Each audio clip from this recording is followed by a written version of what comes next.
Nisa. Halo, aku Nisa. Pada kesempatan kali ini, aku akan menjelaskan apa sih psikologi pembelajaran itu. Kalian belum tahu kan apa itu psikologi pembelajaran? Psikologi pembelajaran merupakan cabang ilmu psikologi yang mempelajari bagaimana manusia belajar. Di balik setiap proses pembelajaran yang terjadi, terdapat beragam faktor yang mempengaruhi cara individu memperoleh, menyimpan, serta menggunakan pengetahuan baru. Emangnya apa aja sih Kak yang dibahas dalam psikologi pembelajaran? Karena kalau udah pada penasaran, jadi langsung aja kita simak. Pembahasan dalam psikologi pembelajaran meliputi 5 aspek. Yang pertama yaitu teori pembelajaran. Salah satu teori yang terkenal adalah teori behaviorisme, di mana menurut teori ini, belajar terjadi melalui respon terhadap stimulus eksternal dan penguatan atau hukuman. Teori kognitif menekankan pentingnya pemahaman, persepsi, dan pemrosesan informasi dalam pembelajaran. Yang kedua yaitu proses kognitif. Pemahaman proses kognitif individu dalam memproses informasi menjadi kunci dalam psikologi pembelajaran.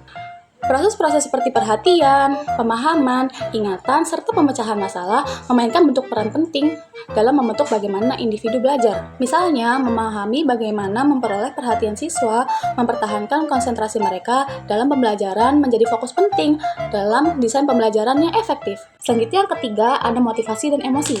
Motivasi dan emosi juga memainkan peran krusial loh dalam pembelajaran. Teori motivasi seperti teori self-determination menyoroti pentingnya pemenuhan kebutuhan dasar dan rasa otonomi dalam memotivasi individu untuk belajar. Emosi juga dapat mempengaruhi proses pembelajaran loh. Yang pertama ada emosi positif, yaitu dapat meningkatkan keterlibatan kita dalam retensi informasi, sementara emosi negatif dapat menghambat pembelajaran. Yang keempat adalah pembelajaran sosial. Teori pembelajaran sosial yang dikemukakan oleh Albert Bandura menekankan peran penting model dan observasi dalam pembelajaran.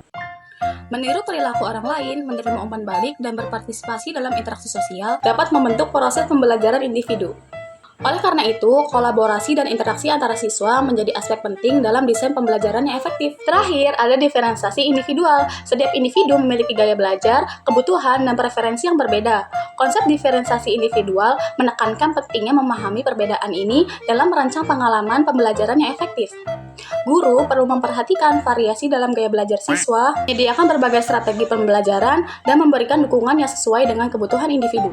Nah, itu dia aspek-aspek yang kita pelajari dalam psikologi pembelajaran. Emangnya kenapa sih Kak? Kok harus belajar psikologi pembelajaran? Oke deh, aku kasih tahu ya manfaat belajar psikologi pembelajaran. Dengan memahami psikologi pembelajaran, kita dapat meningkatkan efektivitas pembelajaran dan membantu setiap individu dalam mencapai potensi belajarnya secara optimal.